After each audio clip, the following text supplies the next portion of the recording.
नमस्कार मित्रों, आप देख रहे हैं नर्सिंग वाला डीटी।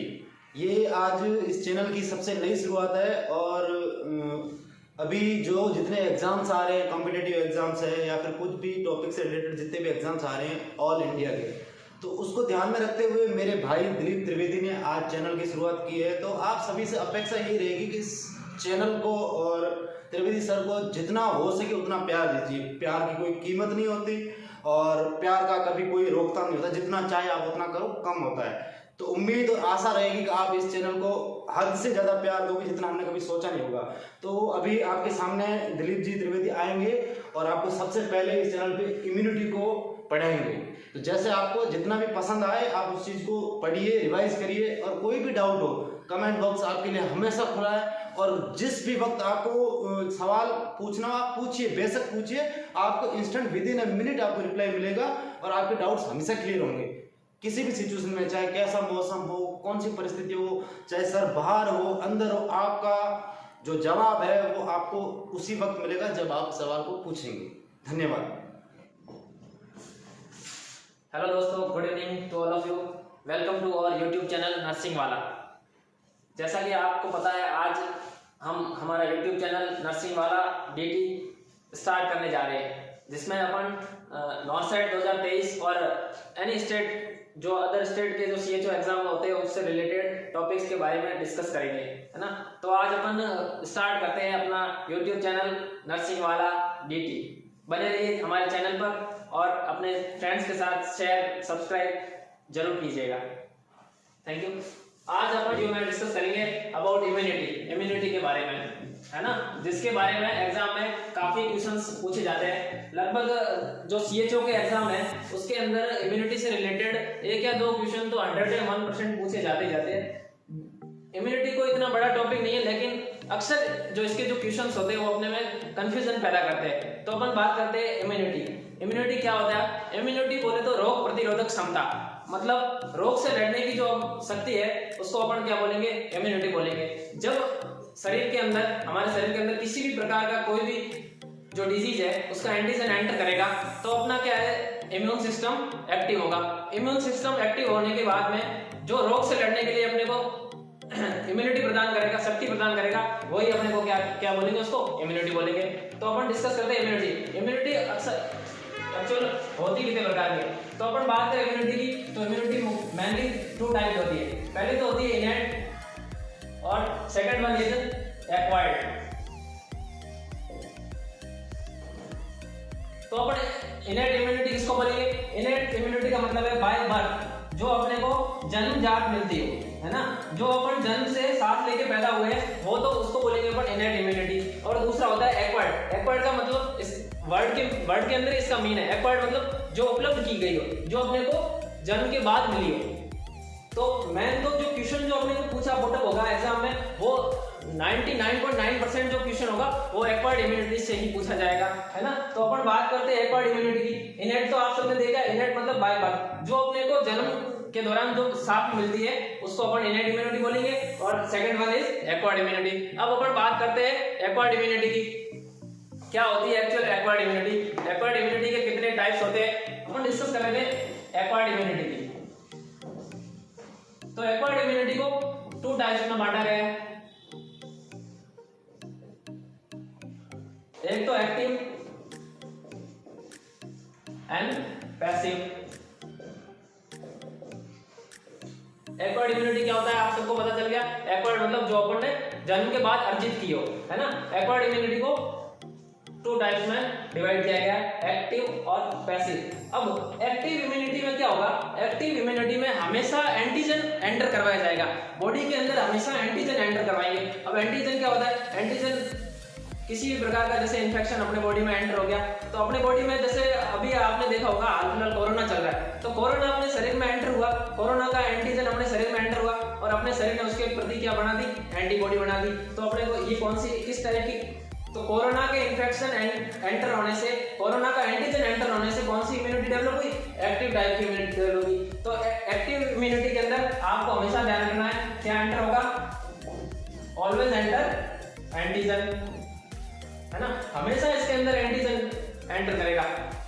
और पैसिव इम्यूनिटी के अंदर क्या क्या होगा, इसके अंदर जो है ऑलवेज एंटीबॉडी एंटर करवाई जाएगी। जो एंटीबॉडी अब किस टाइप से एंटर हो सकती है, जैसे ब्रेस्ट मिल्क, मदर के ब्रेस्ट मिल्क के अंदर से जो एंटीबॉडी अपने को मिलेगी वो पैसिव एंटर जो एंटीबॉडी के अंदर आएगा, या अपन कोई एंटी सेरा लगा रहे हैं तो वो इसके अंदर आएगा, या इम्यूनाइजेशन हो रहा है तो वो इसके अंदर आएगा, है ना।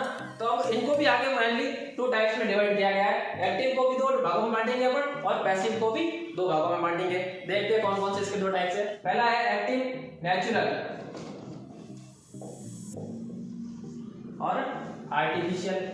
अब सर बोलोगे, आप बोलोगे सर ये क्या चीज है, तो जैसा कि अभी आपने देखा एक्टिव के अंदर अपन ने बात की कि हमेशा क्या एंटर करवाया जाएगा, एंटीजन एंटर करवाया जाएगा, है ना। तो अब एंटीजन कैसा होगा, एंटीजन नेचुरल टाइप का हो सकता है, एंटीजन आर्टिफिशियल टाइप का हो सकता है। अब सर एंटीजन तो एंटीजन होता है, नेचुरल और आर्टिफिशियल क्या होता है, तो मैं आपको बताता हूँ। अब देखो, जैसे मैंने अभी आपको बताया एग्जांपल कोविड के बारे में, है ना। तो कोविड का एंटीजन आपके शरीर में गया, अपने आप गया ना, आपने बुलाया थोड़ी है क्या भाई कोविड तू आजा और मेरे अंदर घुस जा, बुलाया क्या, नहीं। कोविड का एंटीजन आपके अंदर अपने आप गया, मतलब नेचुरली आपके अंदर आया। तो उस एंटीजन के दौरान जो एंटीबॉडी डेवलप होगी उसको अपन क्या बोलेंगे, नेचुरल एक्टिव एक्वायर्ड इम्यूनिटी। समझ में आया नहीं, है ना। कोई भी इन्फेक्शन हो, जरूरी नहीं कोविड हो, कोई भी इन्फेक्शन जो अपने शरीर के अंदर एंटर करेगा, है ना, उसके अगेंस्ट जो एंटीबॉडी बनेगी वो कौन सी एंटीबॉडी कहलाएगी, नेचुरल एक्टिव एक्वायर्ड इम्यूनिटी। जैसे वेरिसेला जोस्टर नाम का एंटीजन आ गया और आपके शरीर में घुस गया, अब वो अपने आप आया ना, मैंने तो भेजा नहीं ना, तो आपने उसको बुलाया, क्यों, है ना। तो जो एंटीजन स्वयं नेचुरली आपके अंदर जा रहा है और वो अपनी बॉडी उसके अगेंस्ट जो एंटीबॉडी बना रही है वो नेचुरल एक्टिव एक्वायर्ड इम्यूनिटी कहलाएगी। तो नेचुरल के अंदर क्या होगा, नेचुरल के अंदर क्या होगा, any type of infection, any type of infection. तो सर नेचुरल तो चलो ये हो गया, तो आर्टिफिशियल एंटीजन कैसे आप घुसोगे, तो आर्टिफिशियल एंटीजन, अरे आप जब छोटे बच्चे थे तब आपके माता पिता ने आपको वैक्सीनेशन करवाया कि नहीं करवाया, करवाया होगा ना, इम्यूनाइजेशन पढ़ा कि नहीं पढ़ा, हाँ सर पढ़ा। तो आप इम्यूनाइजेशन करवाते हो तो जो वैक्सीन लगाते हो, वैक्सीन क्या है, वैक्सीन के अंदर ऑलवेज एंटीजन प्रेजेंट होता है ना। तो जो वैक्सीनेशन जो होता है वो किस टाइप की इम्यूनिटी होती है, आर्टिफिशियल एक्टिव एक्वायर्ड इम्यूनिटी, है ना। तो अपन इम्यूनाइजेशन बोल सकते हैं या इसको वैक्सीनेशन बोल सकते हैं। तो वैक्सीनेशन से जो अपने को इम्यूनिटी मिलेगी वो किस प्रकार की इम्यूनिटी होगी, आर्टिफिशियल एक्टिव एक्वायर्ड इम्यूनिटी। तो अपन ने डिस्कस किया एक्वायर्ड इम्यूनिटी मतलब जो जन्म के बाद अर्जित की जाती हो, है ना। उसके अपन ने 2 टाइप देखे, पहला एक्टिव और दूसरा पैसिव। एक्टिव के अंदर क्या होगा, ऑलवेज एंटीजन एंटर होगा और पैसिव के अंदर हमेशा एंटीबॉडी एंटर होगी। अब इनको अपन ने आगे फर्दर 2 भागों में डिवाइड किया, पहला नेचुरल और सेकंड वन आर्टिफिशियल। नेचुरल में अपन ने बात किया, नेचुरली अगर अपने शरीर में किसी प्रकार का एंटीजन एंटर हो रहा है और उसके दौरान जो इम्यूनिटी डेवलप हो रही है वो किस टाइप की इम्यूनिटी होगी, नेचुरल एक्टिव इम्यूनिटी, है ना। और दूसरा अपन ने बात किया आर्टिफिशियल इम्यूनिटी की। तो आर्टिफिशियल में क्या होगा, अगर आर्टिफिशियली अपने बॉडी के अंदर किसी प्रकार का एंटीजन एंटर करवा जाए तो उसके अगेंस्ट जो इम्यूनिटी डेवलप होगी वो होगी आर्टिफिशियल एक्टिव एक्वायर्ड इम्यूनिटी। अब अपन बात करते हैं पैसिव इम्यूनिटी की, है ना। तो पैसिव इम्यूनिटी को भी आगे 2 भागों में बांटा गया है ना। इसमें भी वही सेम रहेगा, पहला नेचुरल और आर्टिफिशियल। अब सर आपने बात की कि पैसिव के अंदर क्या आ जाता है, हमेशा पैसिव के अंदर हमेशा कौन जाता है, एंटीबॉडी जाती नहीं जाती है ना। अभी बोला ना आपने कि पैसिव के अंदर क्या जाएगा, ऑलवेज एंटीबॉडी जाएगी। अब एंटीबॉडी नेचुरल टाइप की हो सकती है, एंटीबॉडी आर्टिफिशियल टाइप की हो सकती है ना। तो नेचुरली एंटीबॉडी कैसे जाएगी, जैसे जब आप छोटे बच्चे थे तो आपने ब्रेस्ट मिल्क पिया कि नहीं पिया, अरे पिया ही होगा, है ना। तो ब्रेस्ट मिल्क के अंदर से जो आपको एंटीबॉडी मिल रही थी, है ना, वो कैसी थी, नेचुरली एंटीबॉडी थी। कहीं मार्केट में थोड़ी बनी थी, मार्केट में नहीं बनी थी, वो तो अपने को नेचुरली मिल रही थी। तो ब्रेस्ट मिल्क से कौन सा इम्यूनोग्लोबिन मिलता है ना, ब्रेस्ट मिल्क से जो अपने को, अरे ब्रेस्ट मिल्क में कौन सा इम्यूनोग्लोबिन होता है, IgA, है ना। तो जो ये इम्यूनोग्लोबिन अपने को मिल रहा था ये नेचुरली था कि नहीं था, नेचुरली था।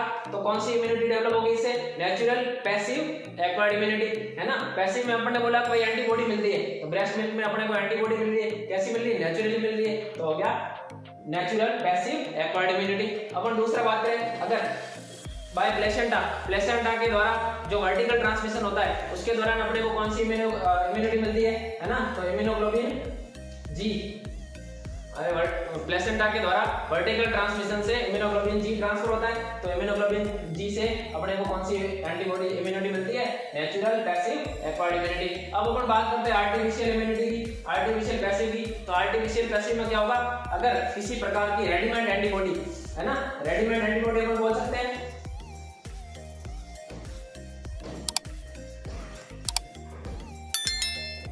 रेडीमेड एंटीबॉडी या इसको अपन एक अलग नाम और दे सकते हैं एंटी सेरा, है ना, एंटी सेरा भी बोलते हैं कहीं की जगह पे। तो रेडीमेड एंटीबॉडी से जो अपने को इम्यूनिटी मिलेगी उसको अपन क्या बोलेंगे, आर्टिफिशियल पैसिव एक्वायर्ड इम्यूनिटी, है ना। तो आज आपने देखा होगा इम्यूनिटी के बारे में अपन ने डिस्कस किया, क्या होती है इम्यूनिटी, रोग प्रतिरोधक क्षमता, रोगों से लड़ने की क्षमता, उसी को बोलेंगे इम्यूनिटी, है ना। मेनली अपन ने देखा इम्यूनिटी के टाइप्स, दो टाइप्स की इम्यूनिटी होती है, पहली इनेट और एक्वायर्ड। इनेट में अपन ने देखा बाय बर्थ, जो अपने को बर्थ, जो जन्म के साथ में अपने को इम्यूनिटी लेकर अपन पैदा होते हैं उसको तो इनेट इम्यूनिटी बोला, और दूसरा अपन ने बोला एक्वायर्ड इम्यूनिटी। जो मोस्टली जो अपने एग्जाम में क्वेश्चन पुट होते हैं वो एक्वायर्ड इम्यूनिटी से क्वेश्चन मिलते हैं, है ना। जो एक्वायर्ड इम्यूनिटी को अपन ने आगे दो भागों में बांटा, एक्टिव और पैसिव। एक्टिव के अंदर हमेशा क्या जाता है, एक्टिव के अंदर हमेशा कौन जाएगा, एंटीजन जाएगा, और पैसिव के अंदर हमेशा कौन जाएगा, एंटीबॉडी जाएगी। फिर अपन ने बात की कि एक्टिव को भी अपन ने आगे दो भागों में बांटा, कौन कौन से दो भाग थे इसके, नेचुरल और आर्टिफिशियल। नेचुरल के अंदर क्या होगा, जो एंटीजन है वो नेचुरली अपने बॉडी में एंटर करेगा, किसी भी टाइप का इन्फेक्शन जिसको आप बुला नहीं अपने आप आ रहा है, नेचुरली अपने आपकी बॉडी में एंटर कर रहा है, उसके उस एंटीजन आने के बाद में जो इम्यूनिटी डेवलप होगी वो किस टाइप की होगी, नेचुरल इम्यूनिटी, है ना।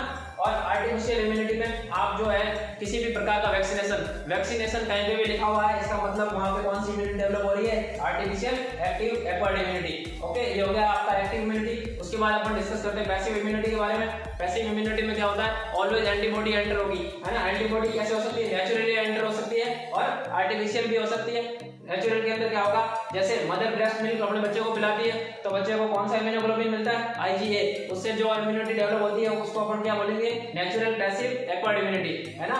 और वर्टिकल ट्रांसमिशन प्लेसेंटा के द्वारा जो इम्यूनोग्लोबिन ट्रांसफर होता है IgG, इससे जो इम्यूनिटी डेवलप होगी उसको भी अपन क्या बोलेंगे, natural passive acquired immunity. And second one artificial passive acquired immunity किसको बोलेंगे, रेडीमेड एंटीबॉडी या किसी प्रकार का एंटी सेरा एंटर करवाना बॉडी के अंदर, कौन सी इम्यूनिटी डेवलप करेगा, artificial passive acquired immunity. Okay, thank you.